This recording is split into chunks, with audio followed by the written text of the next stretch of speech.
Muy buenas noches, bienvenidos a un nuevo encuentro aquí en Mujeres en Agricultura.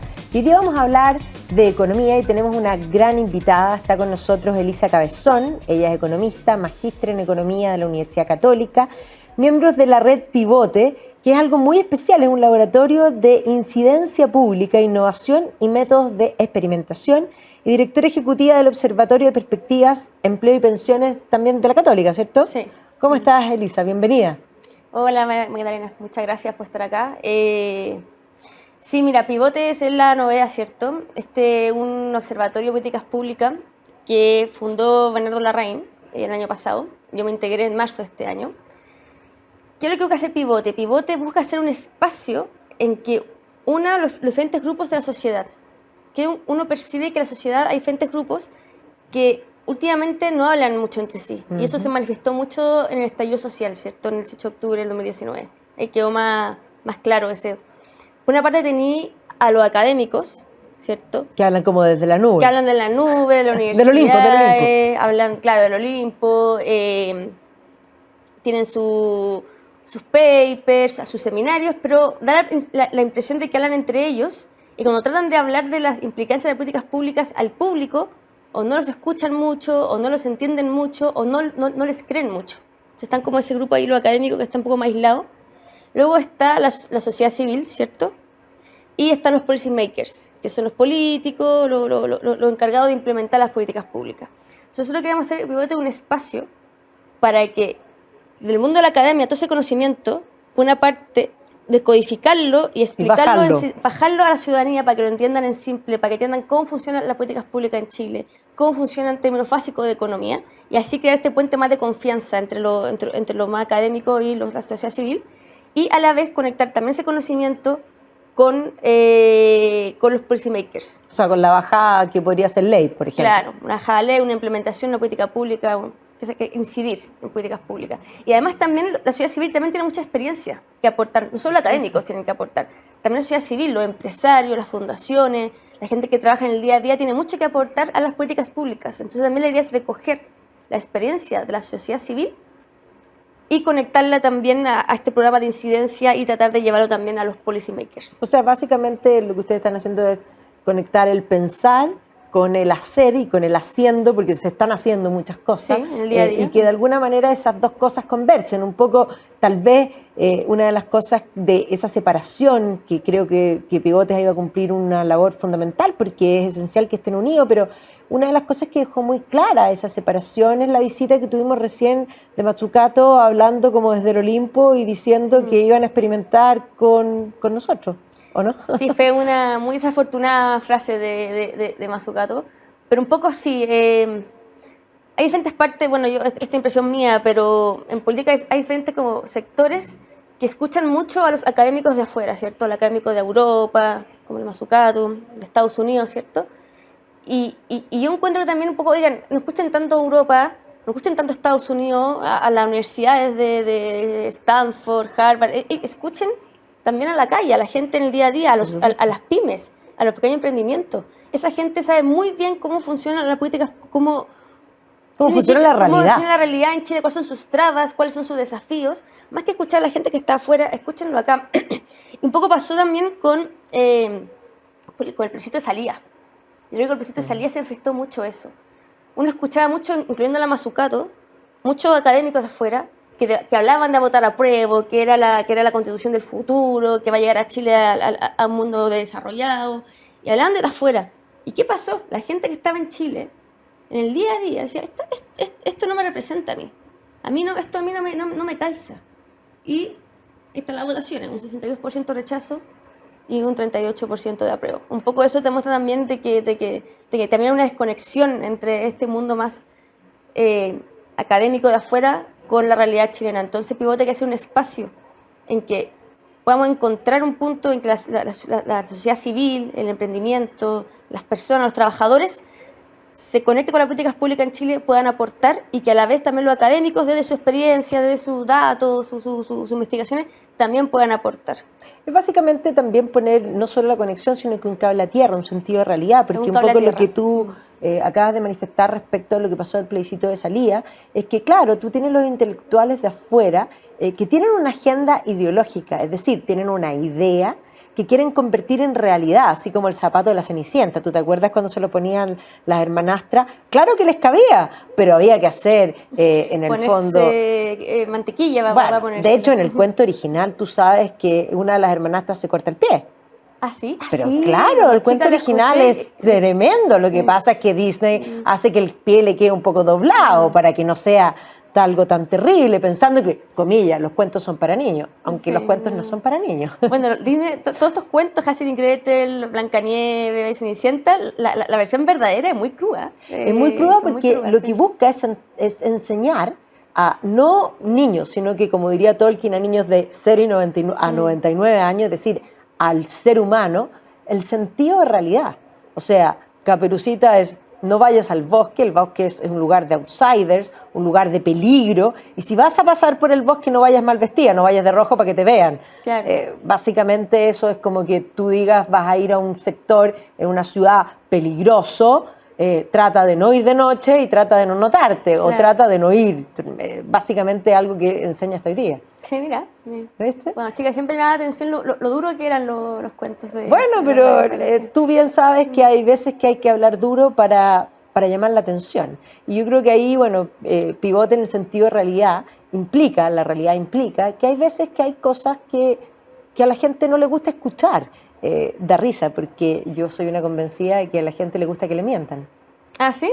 Ah, claro. O acaso o se autoengañan también. Bueno, pero por ejemplo, cuando tú te vistes para salir y le preguntas a una amiga cómo me veo, ¿qué quieres? ¿Que tu amiga te diga la verdad o que quieres que te diga lo que quieres escuchar?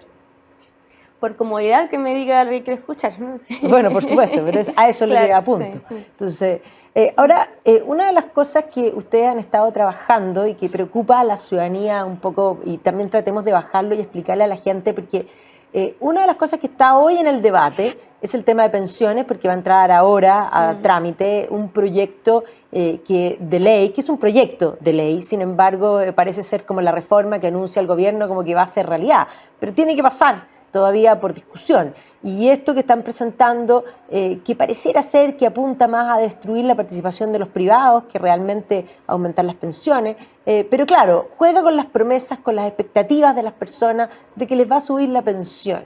¿Por qué el proyecto? ¿Cuáles son los puntos a favor que podría tener ese proyecto y cuáles son los puntos que en realidad podríamos decir un pato medio cojo y bastante más ideológico que real? Mira, yo hablo por parte del proyecto. Entró ayer al Congreso. Sí. Tiene 400 páginas.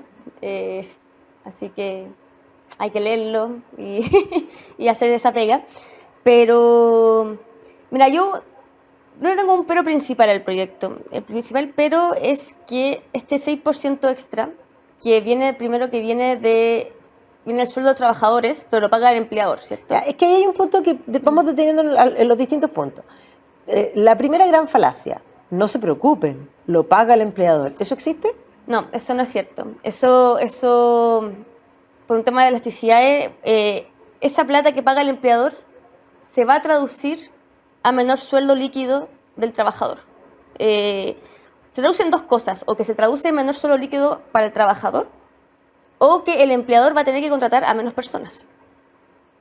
O sea, el empleador tiene una cantidad de plata y va a tener que ajustar esa plata que tiene a la realidad 6%. Nueva, que en rigor podríamos decir es un impuesto al trabajo. Un impuesto al trabajo. Entonces, son dos opciones: o ese % se traduce en que el empleador va a tener que contratar menos trabajadores porque tiene menos recursos, o que se traduzca en que se traduce en menos sueldo líquido que le paga a sus trabajadores. Yo creo que va a ser una mezcla entre los dos y depende de cada caso donde se pronuncia más cada efecto.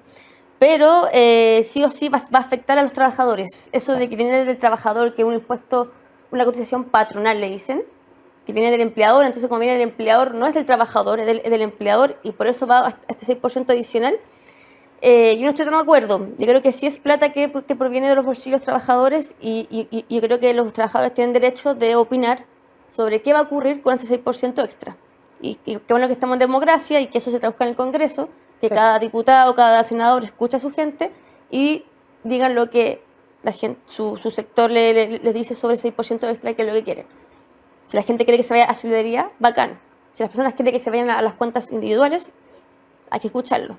Si Pero quieren un mix, hay que escucharlo. ahí hay un Entonces, tema, porque efectivamente la ciudadanía el 4 de septiembre habló, y en gran parte una de las cosas que incidió muchísimo fue precisamente el movimiento Con mi plata no, y que si tú ves las encuestas hoy día, la gente quiere que esa plata sea propia, y cuando decimos propia, saben lo que significa ser propia. Los retiros dejaron más que claro que la plata sí existía, recordemos que hay gente que decía que no existía, Sí. y que no se iba a poder sacar. O sea, la plata sí existía y sí era propia. sí, ahí se quedó muy manifiesto de que esa plata, el 10% de los trabajadores, estaban en sus cuentas. Y era plata real, que estaba invertida en el mercado financiero y estaba rentando. Su plata, con su dinero, que es lo que hacen las empresas privadas, la AFP, usan ese dinero para, para que los trabajadores compren acciones afuera, para que los trabajadores compren deudas y así esas acciones, esas deudas en el futuro le devuelvan los intereses correspondientes. Crezcan. Es plata del trabajador, no son de las AFP. Las AFP solamente la administran. Lo que pasa con el 10% actual, yo lo encuentro muy bonito personalmente, porque democratiza el mercado de capitales. Sí, pues. Permite que los trabajadores de cualquier nivel de sueldo, con su 10% de sueldo, puedan participar en la compra de acciones, puedan participar en la compra de deudas, puedan introducirse en el mercado financiero y ser pequeños propietarios. O sea, podríamos de esto, decir que todos los este chilenos mercado. son inversionistas. Todos los chilenos que tienen dinero en su cuenta Bueno, individual todos de la los que AFP, cotizan. lo que cotizan, son inversionistas. Y el mercado de capitales, y es un poco una ventaja que tiene con el sistema de reparto, ¿ya? El mercado de capitales, en el último año, en los últimos 40 años en Chile, y también se ve en Europa, renta más, crece más que los salarios. Entonces eso permite que las personas, que sus ingresos, ¿cuáles son sus principales ingresos en Chile? En un lugar promedio, el sueldo, ¿cierto? Sí. Y van mejorando, mira que su sueldo va creciendo. Pero además los formales tienen este 10% que está en el mercado de capitales, que renta más, que crece más que su sueldo. Entonces esto les permite participar en este mercado de capitales y enriquecerse a lo largo de su vida laboral con esta participación.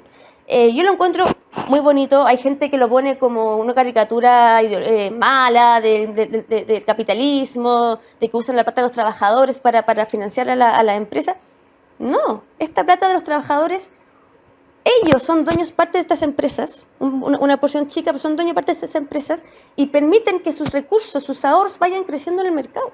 Por supuesto. Entonces, yo lo encuentro, personalmente me gusta harto, encuentro que eso de democratizar el mercado de capitales, que la gente acceda a él, algo que hay que proteger en Chile. Ahí hay una de las cosas que un poco apunta todo lo que estamos viendo hoy día, es, bueno, aumentar la cotización, porque ciertamente cuando se hizo el cambio, y eso ya lo decían todas las comisiones, el 10% es poco. Y fue poco, pero además este sistema, que aunque renta muy bien, y las AFP han invertido muy bien esas platas, porque ciertamente una persona que ha cotizado de 100, podríamos decir 70, son rentabilidad. Pero el gran problema del sistema es que hay gente que no ha cotizado o que ha cotizado pocos años, tiene las llamadas laguna. Y ahí hay un tema que esta reforma no se hace cargo porque sube la cotización, pero ¿qué pasa con el empleo formal? Ahí hay un tema bien interesante. Sí, el empleo formal, esto yo lo he dicho varias veces, cuando un mensaje que quiero dejar siempre muy claro: bajo cualquier sistema de pensiones, bajo cualquier reforma que quiera hacer el gobierno, que quiera hacer el Congreso, que queramos implementar desde afuera, bajo cualquier sistema, las pensiones no van a ser buenas de manera sustentable sin empleo formal. El empleo formal, a través de las cotizaciones de los trabajadores formales, se financian las pensiones. Es la fuente para financiar los ahorros provisionales.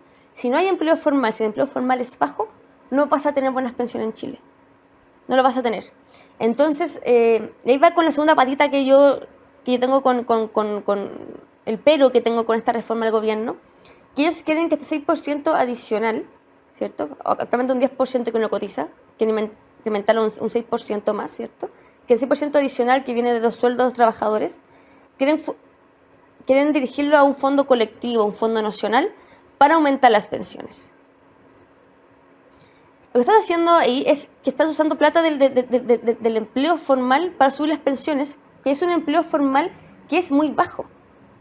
Le estás cargando más la mano a los actuales trabajadores formales para financiar las actuales pensiones. Entonces lo que estás haciendo ahí es como que te estás incrementando el problema de por qué las pensiones son bajas. En Chile el problema de que las pensiones son bajas es porque el empleo formal es bajo. Cotizamos poco, hay pocas lagunas. El porcentaje de los chilenos que cotiza es muy bajo en relación con los países desarrollados que siempre queremos mirar. Y si ahora queremos que ese 6% extra se use para financiar una parte de las actuales pensiones, lo que tú haces es entregarle más peso a este empleo formal, tanto a las pymes, a las empresas como a los trabajadores. Entonces iría en sentido opuesto. Esa es mi opinión sobre esta reforma. Ahí un poco dejar si te estoy comprendiendo y un poco para bajárselo también a todas las personas, pero básicamente lo que tú estás diciendo es que, bueno, si vamos a subir la cotización, esto es un impuesto al trabajo. Al ser un impuesto al trabajo, probablemente o van a bajar los salarios de los empleados que tienen o van a despedir personas. Ahora, si despiden personas, baja el empleo formal. Eso significa que van a ser menos los que van cotizando y a esos menos les cargan la mano para supuestamente todos los más. Exacto. Y esto es, en el fondo, podríamos decir... una bola de nieve. Claro, exactamente.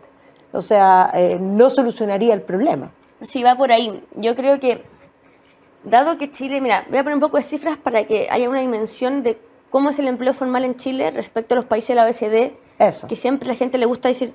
Queremos tener la salud de la OECD, queremos tener las pensiones de la OECD. ¿Ha sido nuestro drama compararnos con la OECD? ¿Cómo? ¿Ha sido nuestro drama? Porque tal vez es un mundo tan distinto a nosotros que... Yo creo que no es correcto compararse.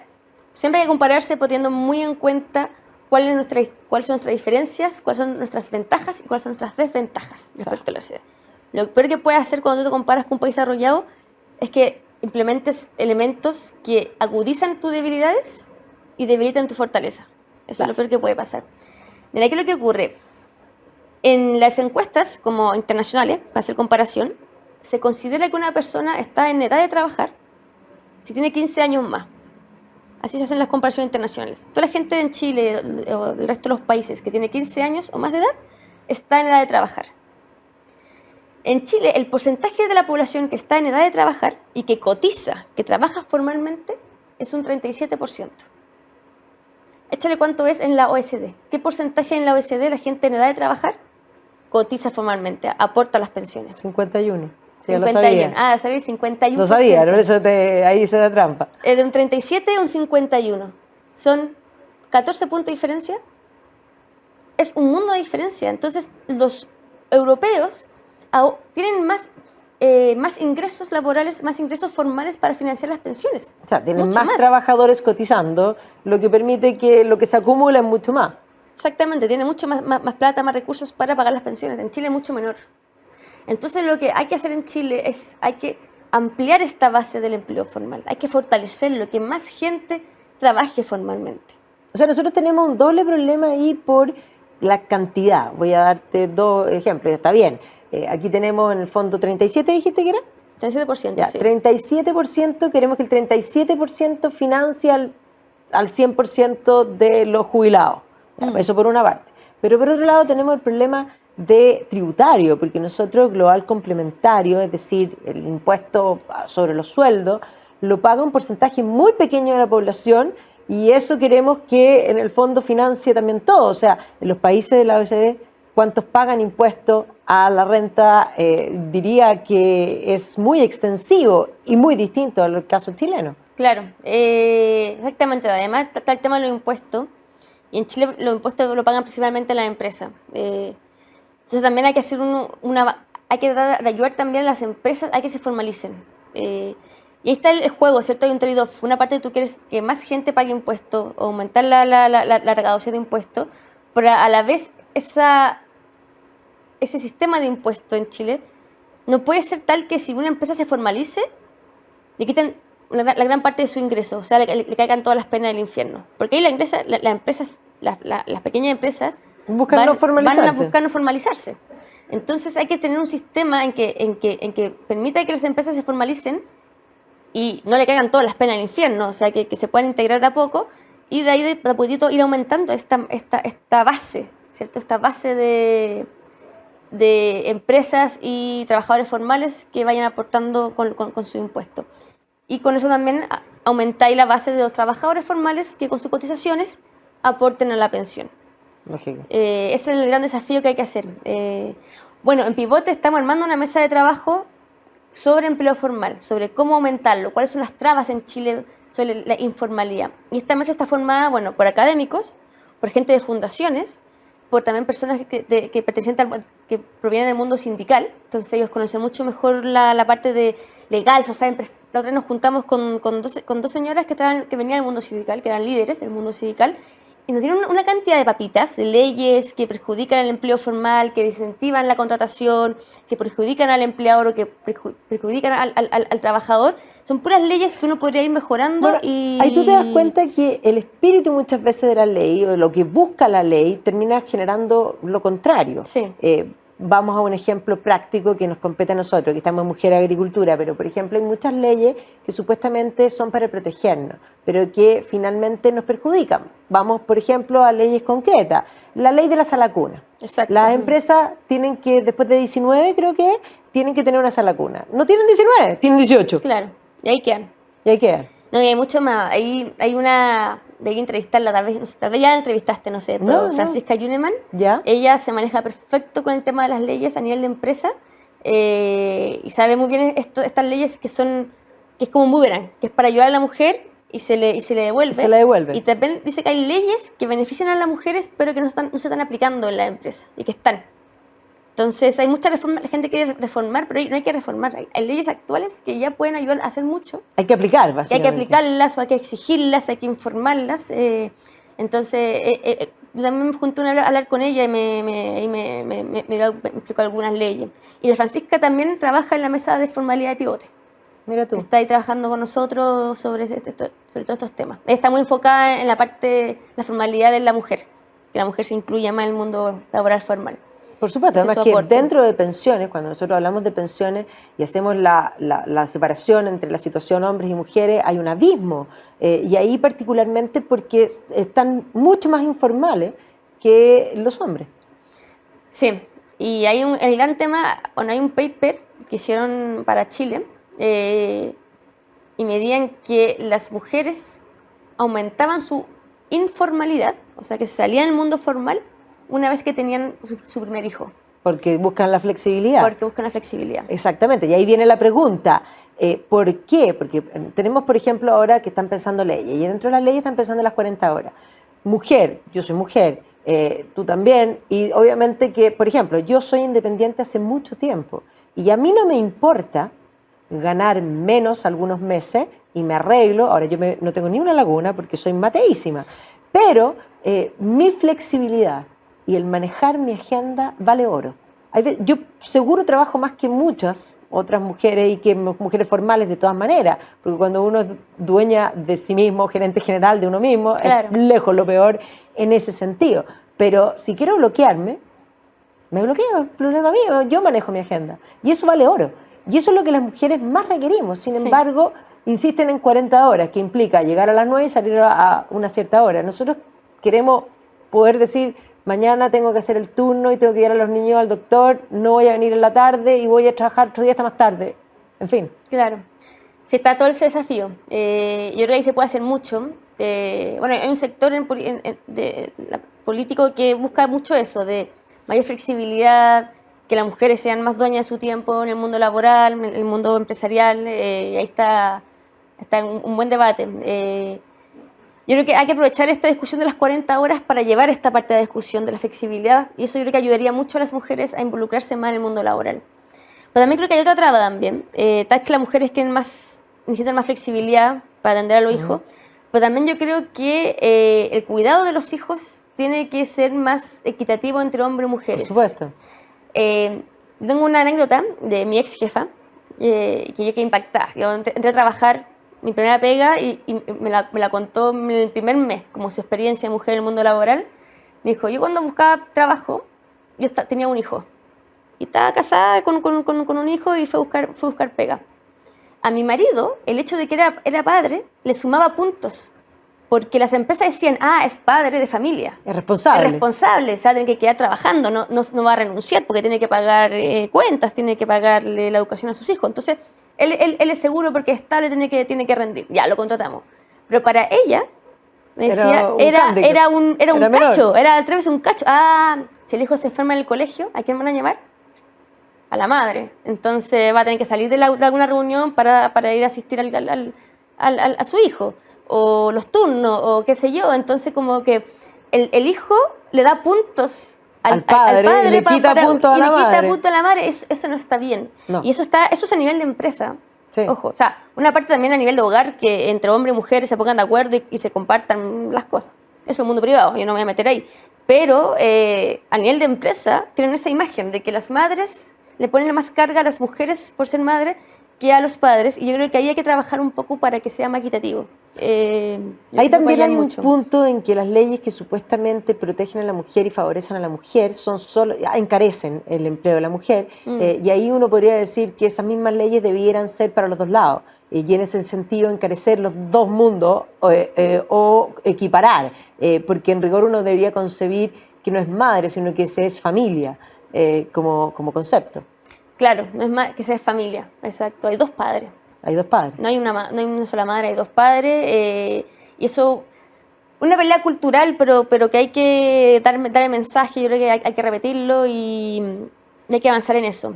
Y sí, yo creo que las leyes hay que un poco igualarla para los dos lados. Por ejemplo, la licencia paternal, sí, se puede avanzar harto en eso. Y hay otras leyes más. Ahí la Fran Yuneman es abogada y ya se ha metido harto de temas y tiene harto opiniones sobre este tema de las leyes laborales que perjudican a las mujeres y que se podrían hacer para que sea más balanceado entre hombre y mujer. Hay mucho que avanzar en Chile, mucho. No, sin duda. Volviendo un poco a la reforma de pensiones, una de las cosas que se plantea es que ya este 6% va a ir supuestamente, comillas, y pongo las comillas, de cargo del empleador, así que no se preocupen, ya sabemos que lo paga las personas, nunca lo paga el empleador, o sea, sí lo paga, pero lo recauda, lo mismo que el IVA, un poco como es un impuesto. Ya, entonces, pero de ese 6%, una parte, un 70% nos va a cuentas, comillas, personales, que no son individuales, son nocionales, es decir, vale por, básicamente, y el resto va en rigor a reparto. Sí. Un poco considerando esa situación, ya vimos que van como un poco en contra de lo que la ciudadanía realmente quiere. Pero supuestamente en ese 70% del 6% van a poder competir entes nuevos, porque desaparecen las AFP. Cuando uno ve esto, lo primero que te llama la atención es que desaparecen las AFP cuando vimos que en rentabilidad lo hacen bien, bajo un supuesto de que el Estado es mejor que los privados para todo, para administrar, para atender a los clientes, porque ellos buscan separar las inversiones de la atención al cliente y se quieren pasar literalmente por donde quieran la experiencia, ya que hablamos de la experiencia de esta disociación del mundo que hace las leyes y el mundo real, la experiencia de todos los años que las AFP han tenido. Yo me pregunto si el IPS podría haber pagado el 10% con la celeridad que lo hicieron las AFP. Sí, esa es la gran pregunta que está en el debate. Sí, mira, el 10% entonces está así. El 10% pueden competir entes privados como la AFP y se va a agregar un ente estatal y también nuevos privados que puedan competir. Y pero nuevos privados que no son AFP. Sí, que no son AFP. Y luego está este 6% extra, que eso no hay competencia, todo eso va al Estado y lo administra el Estado. Eso es una parte. Partamos por esas cuentas nocionales, este 6%, porque hay autoridades del gobierno que le he escuchado hablar de cuenta individual y cuenta individual, porque en la encuesta la gente dice, no, quiero que todo vaya a mi cuenta individual. Y esto, lo quiero dejar muy claro, estos son cuentas nocionales. Este 6% extra es incluso este 6%, que tú bien dijiste, un 70% va a las cuentas personales y un 30% es solidaridad entre que se traspasa desde alto, más que reparto, es que se traspasa desde alto sueldo a bajo sueldo. Sí. Eso es. Todo ese 6% puede ir a reparto entero. Sí. El 6% entero, incluyendo el 70% del 6%. Estas cuentas personales que habla el gobierno de este 6%, son cuentas nocionales, son cuentas ficticias. No es como es para que lleves la cuenta. Es para llevar la cuenta, van registrando. Sepan cuánto tú aportaste, más que eso. Pero si, por ejemplo, hace un caso así, un poco exagerado, pero para poner bien claro el asunto. Igual que el cuento de la Cenicienta, que le cortan el pie, para dejar bien claro el asunto. Si hubiera un retiro, ¿cierto?, ese retiro, como pasó en las pandemias, no se pueden hacer en estas cuentas, la gente no puede sacar plata de estas cuentas nacionales, de 6%, porque la plata no está ahí. La plata de Juanita Pérez no está en esa cuenta nacional. Esa cuenta nacional, el Estado usa la plata para pagar actuales pensiones, para pagar lagunas de trabajadores, para pagar diferentes cosas. Ahí tienen su plata para pagar diferentes cosas. Pero la plata no está ahí. No es que ese 6% extra, el Estado, con la plata de Juanita, compra acciones en el mercado financiero, compra deudas para que la plata de Juanita vaya rentando y Juanita sea dueña. No, la está gastando. La está gastando, no está invirtiendo la plata. Eso va a ser en el corto plazo por lo menos porque el gobierno quiere aumentar las actuales pensiones de hoy. Y para eso queda este 6% extra. Entonces, por lo menos en el corto o mediano plazo va a ser reparto. Después en el futuro tengo que leer los detalles de la propuesta, que está bien enredada, porque cuando le hacen estas preguntas a los entes funcionarios del gobierno, ninguno puede responder bien claramente. Cuando les preguntan hasta qué punto van a dejar de gastar y van a empezar a capitalizar esta plata que se invierte en el mercado. Y no está claro, no Pero además hay unas nebulosas bien importantes, porque cuando ellos hablan de capitalizar, ellos dicen que van a asegurar una rentabilidad. No sé, yo no entiendo que alguien pueda ser mago, no, pero, no existe. Pero eso... No. La rentabilidad garantizada no existe. Habla con cualquier persona que trabaja en el mundo financiero y te diga, hoy tengo un negocio con rentabilidad garantizada. Te va a mirar. O sea, eso no existe. Esa cuestión no. Lo que ellos hacen es que, esto igual que Suecia, en las cuentas nacionales, ellos registran en estas cuentas nacionales lo que cada uno va cotizando, lo va registrando. Y como un registro, ellos le colocan una simulación de rentabilidad, una rentabilidad nocional que le ponen, que es ficticia, es para ellos llevar la cuenta. Entonces, si Juanita cotizó este año, dada esta cuenta nocional, esta cuenta ficticia, esta simulación de rentabilidad, su ahorro hubiera crecido, hipotéticamente hubiera crecido esta cantidad. Hubiera crecido a través de los años. Y una vez que Juanita se jubila, en base a lo que aportó su cuenta nacional y en base a esta cuenta ficticia, es ficticia porque la plata no se invirtió, sino que es ficticia, le entregan una promesa de pensión. Dice, Juanita, tú, dado tu cuenta nacional, aportaste esto, le agregamos esta cuenta, le sumamos esta rentabilidad ficticia y tenés este ahorro. Entonces, a base de este ahorro te vamos a dar una pensión. Eso es lo que son las cuentas nacionales. Es un poco lo que plantea el propio Daniel Stingo. La platita no es tuya, pero el Estado te va a garantizar un cierto monto. Así que te da, en el fondo, tú renuncias a tu libertad por seguridad, como concepto.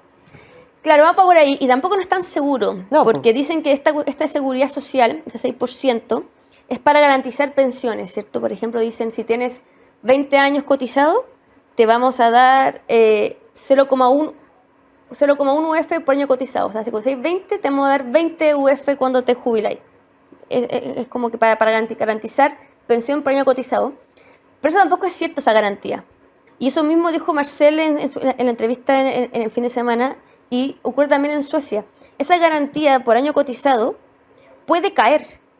Si esta cuenta nacional que administra el Estado se dan cuenta de que la plata, le está faltando plata, porque las rentabilidades son malas, porque el mercado laboral está malo, entonces el mercado laboral formal está bajando, entonces le entran menos cotizaciones, o porque la población está envejeciendo, que eso pasa en Suecia, la población está envejeciendo, entonces tienen que pagar más pensiones y tienen menos trabajadores donde obtener la cotización.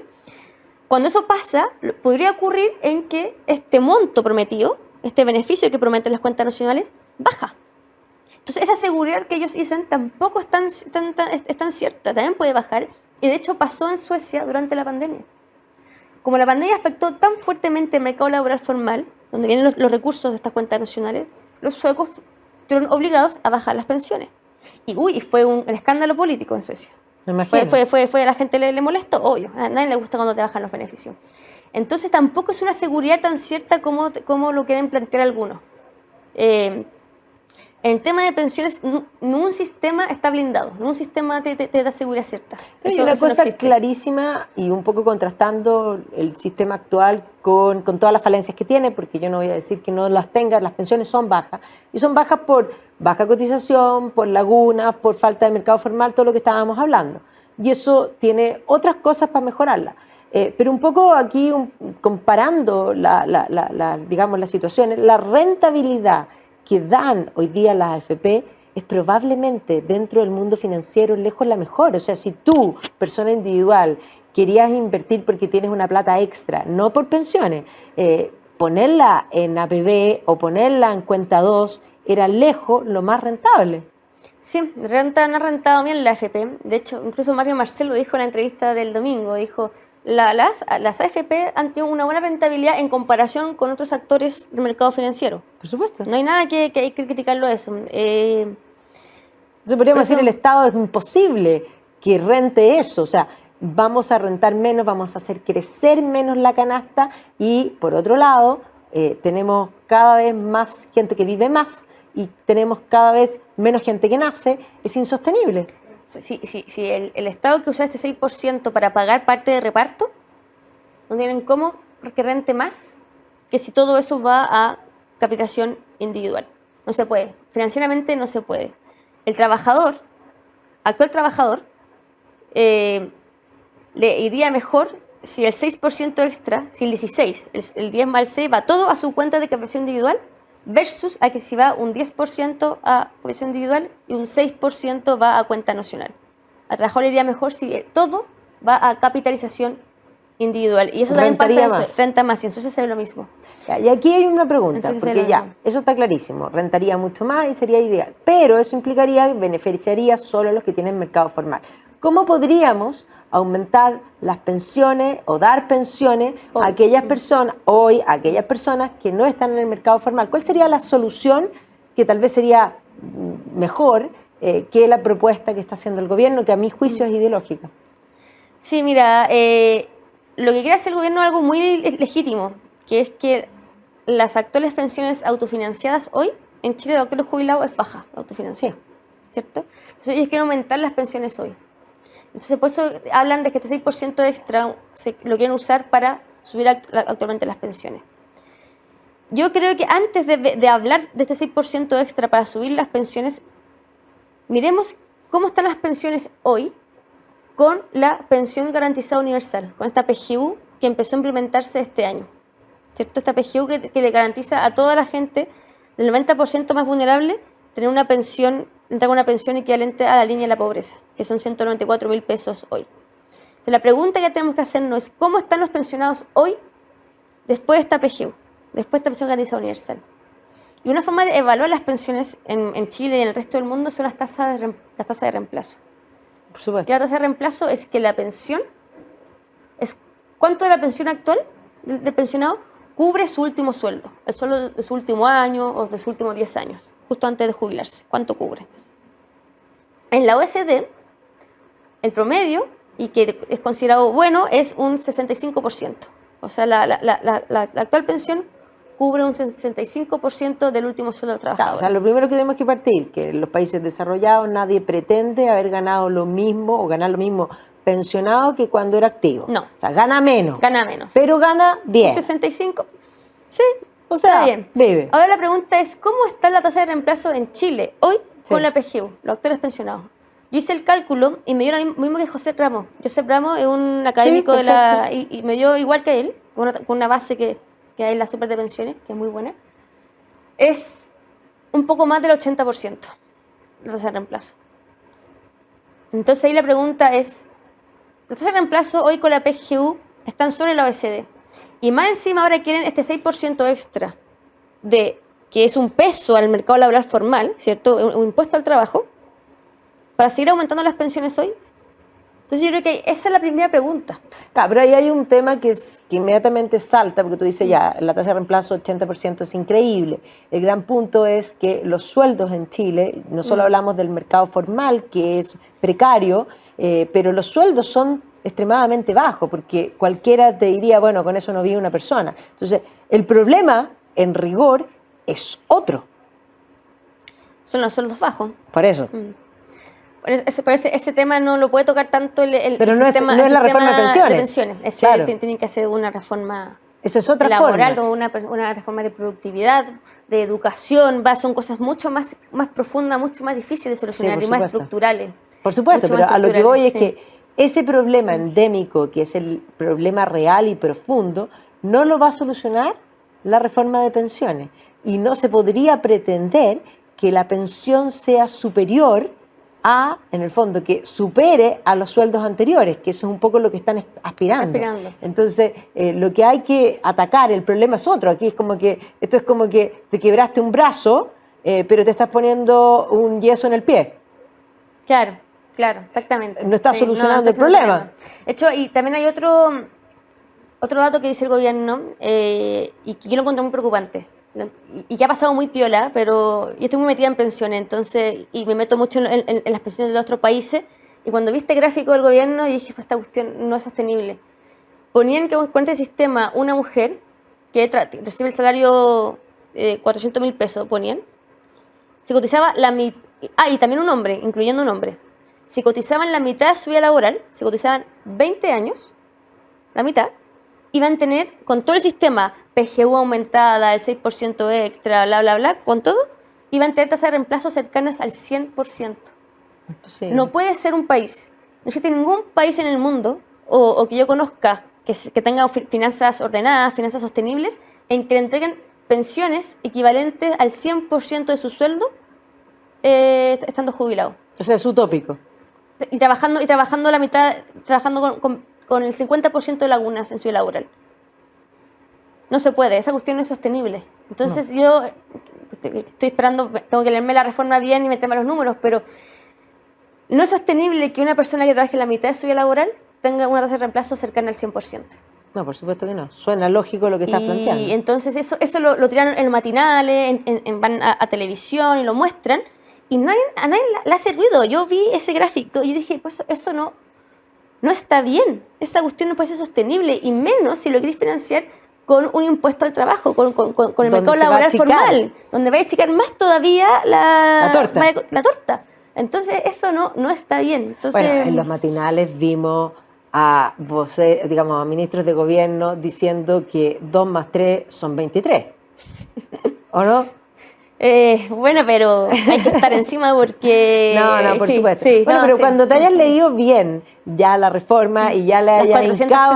Bueno, por eso, cuando ya le hayas hincado el diente, tú me avisas y volvemos a juntarnos para que nos expliques en manzana. Yo además quiero aprovechar de recomendarle a nuestros auditores, porque tú tienes unos hilos de Twitter fabulosos. Así que un poco para que te sigan, ¿cómo te llamas en Twitter? Porque has hecho una labor de bajar la economía en peras y manzanas. Yo creo que algo equivalente, porque el economista Flaite también ha hecho sus cosas ahí. Yo me acuerdo que no había nada mejor que las sopaipas cuando él explicaba. Ese Twitter es una maravilla, pero tú lo has hecho muy bien porque te empecé a seguir y me ha encantado. Sí, cuéntales cuál es tu Twitter. Cabezón, ahí me explico. También tengo Perspectiva, Observatorio Perspectiva. Ahí está más concentrado, estamos más enfocados en pensiones y mercado laboral formal. Hacemos algunos hilos explicando cuál es la situación de Chile, cuáles son los sistemas de pensiones en otros países del mundo, para sacar ideas, compararlas con Chile. Más que nada la idea es informar a las personas. Hay muchas también fake news dando vuelta, entonces la idea es contrastar esas fake news a través de Twitter. Y no solo de Twitter, también queremos impulsarnos en Instagram, qué bien. Para llegar al público más joven. Por eso estamos trabajando. Bueno, y cuando tengan el Instagram yo los posteo feliz, porque creo que toda la labor educativa hoy día es lo que más se necesita. Una de las cosas virtuosas que pasó después de octubre es que creo que la ciudadanía se ha ido educando mucho en temas políticos, en temas constitucionales, en temas económicos, precisamente porque ha aparecido tanto programa que ha intentado explicar con peras y manzanas algo que era como lejano, pero que es real. Sí, yo también tengo esa percepción que puesta estallido, la gente estaba más conectada con las políticas públicas, como que quiere entender más. Bueno, por eso yo aquí recomiendo a la Elisa M.E. Cabezón en Twitter, que tiene los hilos fabulosos, y apenas esté en Instagram yo lo voy a estar posteando para que todos lo sigan, porque vamos a estar atentos. Y cuando te hayas leído el mamotreto, bueno, te invitamos de nuevo para que podemos ponerle al programa desmenuzando el mamotreto. ¿Te parece? Sí, hay que hacer esa pega. Hay que hacerla, por supuesto. Bueno, muchas gracias, Elisa, muchas gracias a todos ustedes y nos vemos el próximo martes. Gracias, Magdalena. Muchas gracias por la invitación.